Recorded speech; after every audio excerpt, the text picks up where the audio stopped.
Je vous souhaite à toutes et à tous la bienvenue dans ce cadre magnifique du centre financier de Kinshasa. Une des raisons pour lesquelles un tel lieu a été choisi, pour marquer la rupture avec la médiocrité dans les chefs de l'Ougouria, dans leur aspiration à atteindre une meilleure qualité de vie d'une part, et d'autre part d'imprégner dans leur esprit leur rêve de la grandeur, de l'excellence, dans l'application et l'exploitation de leurs compétences d'autre part. Je vais ajouter une petite raison humoristique. Nous pensons aussi que, en ce même moment que l'esprit d'entrepreneuriat est prôné, primé, incliné et instauré dans la conscience de nos lauréats dans ce cadre, l'ignorance, le chômage et la pauvreté, quant à elles, y sont aussi enterrés.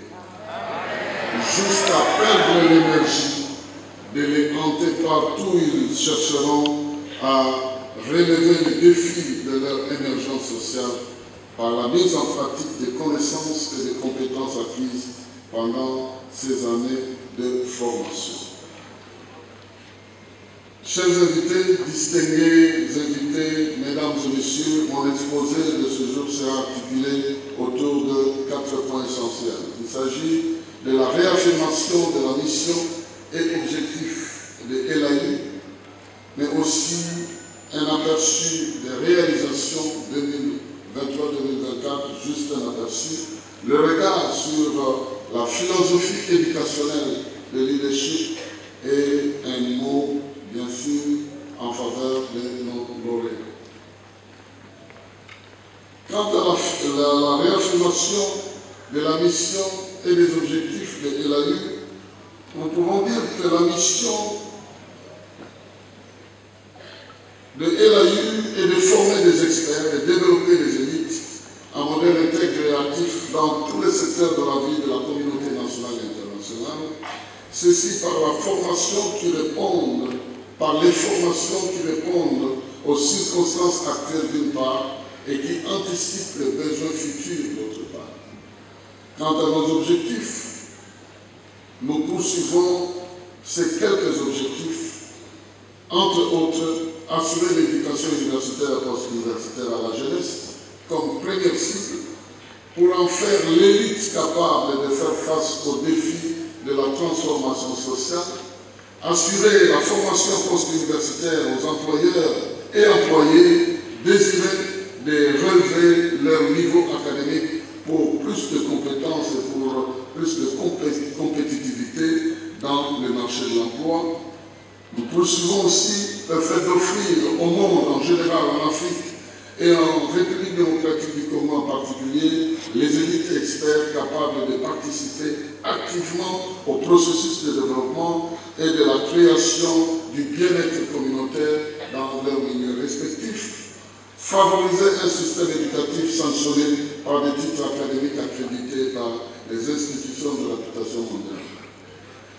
Notre engagement, c'est de faire briller la science et l'intelligence afin de produire l'homme qu'il faut pour défendre les intérêts tant divins, humains que communautaires. L'expertise au service du succès du leadership que nous prenons se réfère à la production de leaders dont l'expertise fait réussir leur propre leadership d'abord et leur entrepreneuriat, mais aussi et surtout des experts au service des leaders auprès de qui ils offrent leurs compétences pour la réussite commune. Nous sommes engagés à favoriser l'émergence des leaders intègres, actifs et déterminés à jouer le rôle de modèles conscients de l'importance de l'application des valeurs absolues pour l'effectivité de leur leadership. Ceci parce que nous croyons que la société de demain a besoin non de ceux qui émergent et impressionnent avec des richesses faramineuses sans éthique, mais des hommes et des femmes dont les antivaleurs de ce siècle ne sauront jamais faire disparaître leur mémoire au fil du temps. Quand ils ont réussi, quand on réussit brillamment sans éthique, on perd l'opportunité de devenir un modèle comparable à un riche, incapable de léguer ses richesses à une génération qui se meurt dans une pauvreté sans merci. Nous sommes engagés à former des hommes et des femmes conscients de leur mission de créer le bien-être communautaire et de réaliser leur destinée individuelle. Quand nous parlons donc de l'élite modèle en action, nous affirmons que les vraies valeurs, la vraie grandeur, n'est pas ici des richesses accumulées qui peuvent hisser temporairement de la masse sociale ceux qui les possèdent, mais plutôt la grandeur qui vient des valeurs tant universelles, culturelles, sociales, intellectuelles que religieuses, qui pérennisent ceux qui les exploitent en les distinguant des communs de mortels, faisant vivre leur présence parmi les générations par leur mémoire, même après leur départ. Pour quelques réalisations en cette année qui est notre deuxième point, l'année 2024 a été une année déterminante pour notre croissance. Certaines actions ont été réalisées et seront reprises par le message de notre secrétaire académique, mais je vais plus me pencher sur ce que nous voulons faire l'année prochaine. Pour cette année, je vais laisser l'aspect académique à être développé plus tard. Et l'année prochaine, nous avons déjà le devoir de produire des prochains lauréats en droit, parce que nous avons commencé cette faculté il y a quelques années.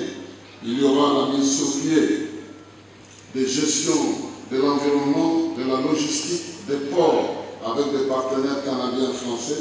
Nous sommes encore en interaction avec eux. Nous voulons commencer le début effectif de master dans notre pays, dès la reprise de cours, Business Administration, Leadership et Gouvernance, CPI en théologie, avec le respect des dispositions légales plutôt en cette matière. Nous allons mettre sur pied une première revue scientifique qui devait être déjà inclinée, mais qui a eu le retard. Cette revue est intitulée « Les leadershipistes », c'est-à-dire les pistes de leadership.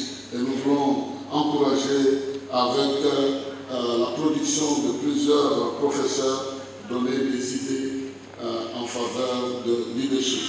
La production de notre magazine est déjà dans notre site. Nous avons eu plusieurs initiatives avec des partenaires locaux comme ARL et Legacy, avec lesquels nous avons développé plusieurs projets et nous pensons être à la hauteur de ces choses. Je vais rapidement aller à la philosophie éducationnelle que nous prenons à leadership. Nous, à leadership, nous avons un mélange de philosophies éducationnelles. Pour mémoire, il y a quelques philosophies éducationnelles. En fait, la philosophie de l'éducation, c'est l'ensemble des croyances et des principes qui guident la pratique de l'enseignement et de l'apprentissage. Il y a plusieurs universités sur notre globe qui utilisent des différentes philosophies, mais nous avons pris l'option de les intégrer. Je vais en citer quelques-unes. Le constructivisme, qui est une philosophie qui met l'accent sur l'apprentissage actif et l'encouragement de l'étudiant à construire sa propre compréhension par l'expérience. Ça, c'est l'université de Californie, en Berkeley, qui emploie ça. Le progressisme est une approche qui met l'accent sur l'apprentissage de l'expérience et des applications concrètes. Et c'est ce que l'université de New York applique sur le plus grand niveau. La pédagogie critique, c'est aussi notre philosophie qui est appliquée à l'université de Massachusetts et qui concerne à remettre en question les normes et les injustices sociales pour affirmer une vocation plus juste de la vie commune. Et il y a enfin l'humanisme qui est prôné par l'Université de Chicago, où l'accent est mis sur le développement de la personne dans son ensemble grâce au programme de base. Il y a aussi de l'apprentissage interdisciplinaire qui est impliqué. Donc LAU a compris que la meilleure philosophie pédagogique pour les études universitaires peut impliquer une combinaison de ces approches adaptées au contexte et aux objectifs de leadership académique. Donc pour ce faire, LAU a concentré ses efforts derrière l'importance de l'éducation par la société en mélangeant plusieurs de ces philosophies dont je n'aurai pas le temps de parler en détail. Je vais m'adresser principalement aux lauréats de cette année. Je les ai vus venir et partir. Ça n'a pas été facile. Il y en a d'autres qui se sont battus seuls, sans moyens, sans tuteur. Certains ont réussi, d'autres n'ont pas réussi. Ils n'ont pas pu faire cela. Mais je veux dire que tout au long de votre formation, LAU s'est investi à faire sa part dans le développement des compétences identifiées dans le monde des affaires, à savoir les capacités qui font appel à la créativité et au sens de l'innovation. Celui qui vous parle aujourd'hui est passé par là et j'aimerais ici donner un petit témoignage pour confirmer le fait que si vous n'avez pas l'esprit innovant, vous ne savez pas aller plus loin. Et mon exhortation est que celui qui vous parle ici a eu le malheur de perdre son bras à 11 ans. Il a été un enfant de la rue pendant 6 ans. Il a été un mendiant pur et simple pour les frais académiques. Certains lui donnaient, d'autres ne lui donnaient pas. Mais le médecin qui l'a opéré, je parle de moi-même, hein, je ne parle pas de quelqu'un d'autre. Mais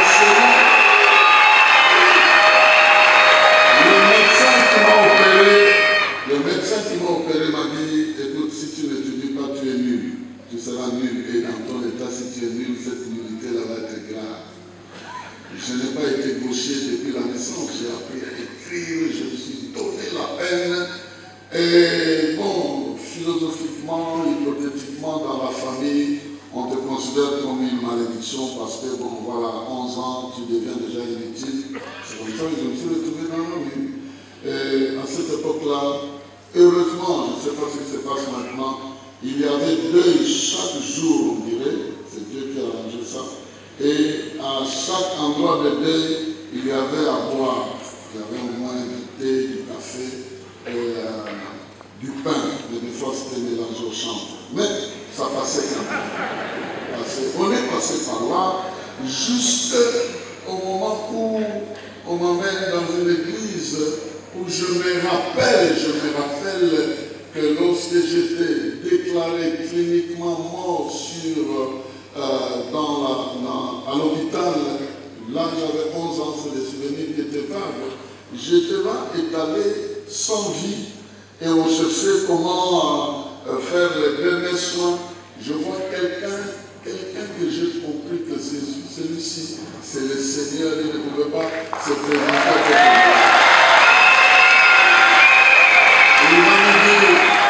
Il va me dire plusieurs choses, mais j'en ai retenu deux. La première chose, c'est que tu ne feras rien avec ce que tu as perdu. Tu vas réussir ta vie avec ce qui te reste. Oui.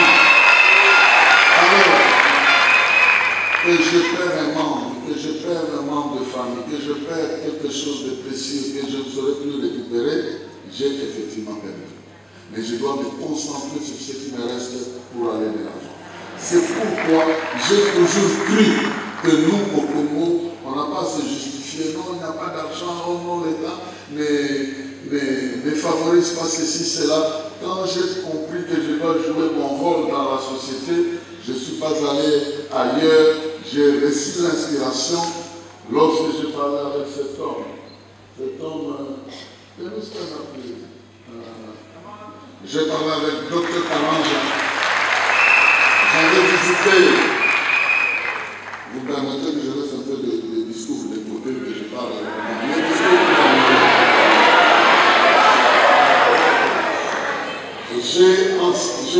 J'ai prêché dans l'université d'Ioula, où il est président.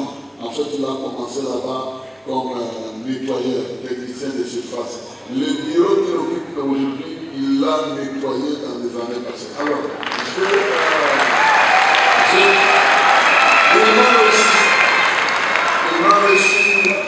il m'a reçu après avoir parlé aux étudiants comme je vous parle, il me pose la question, mais docteur, quel est ton rêve? Il dit, mon rêve, c'est que j'aimerais que l'éducation qui se trouve ici soit aussi donnée chez nous.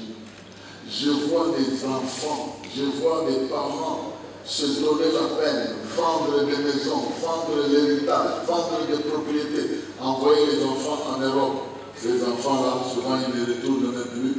Ces enfants-là se marient là-bas, ils laissent les enfants derrière, ils laissent les fiancés et ils changent de vie. Pourquoi ne pas prendre cette éducation-là et ramener ça sur place? Au lieu de se déplacer, nous l'avons sur place et nous nous engageons à transformer notre pays. Je dis, c'est ça mon rêve. Je rêve de voir que dans le cerveau des jeunes Congolais circule la même matière que dans le cerveau d'un enfant des États-Unis, d'Israël ou de l'Inde ou quoi que ce soit. C'est pour cette raison que nous avons commencé un partenariat. Il a dit, je vais te soutenir. On a commencé, je crois, avec 3 ou 5 étudiants de master avant de m'aller aujourd'hui. Donc, je n'ai jamais reçu ni le fonds d'un gouvernement, ni le fonds d'une église, ni le fonds de qui que ce soit. Jamais. Donc, il ne faut pas que l'absence de l'argent vous empêche de faire quelque chose. Mais vous pouvez être innovateur, créateur, en prenant à bras le corps les défis de votre vie et en cherchant toujours quelque chose que vous devez faire. Donc vous êtes aujourd'hui les agents de changement que le monde de demain attend.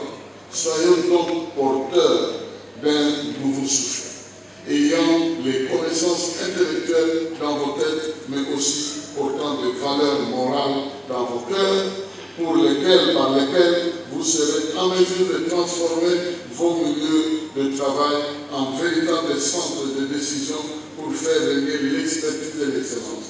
C'est ainsi que vous serez les bons ambassadeurs de Leadership Academy University qui vous a appris le savoir-faire, le savoir-être, afin de garantir le succès de votre savoir-vivre et le savoir-faire vivre. Allez-y de l'avant, libérez l'expert en BA qui est en vous, libérez l'expert en leadership académique, en leadership de gouvernance qui est en vous, libérez l'expert de CPI qui est en vous, libérez l'expert de théologie qui est en vous pour faire des preuves sur le terrain.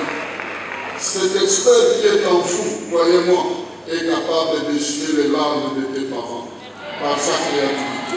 Il est capable de déchirer les ordonnances de la pauvreté, de le chômage accru, le plaisir de s'occuper dans ta vie. Ne laissez pas dormir cet expert, allumer sa lampe de créativité et offrir le poste d'entrepreneur et vous verrez que votre standard passera du jeune du quartier à l'honorable et à l'excellent. Avec Dieu, vous ferez des exploits. Par vos espoirs, vous vous distinguerez et par votre distinction, vous serez des modèles et des références dans notre société.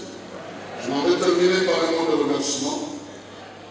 Nous voulons remercier et prendre cette opportunité pour remercier tous ceux qui ont permis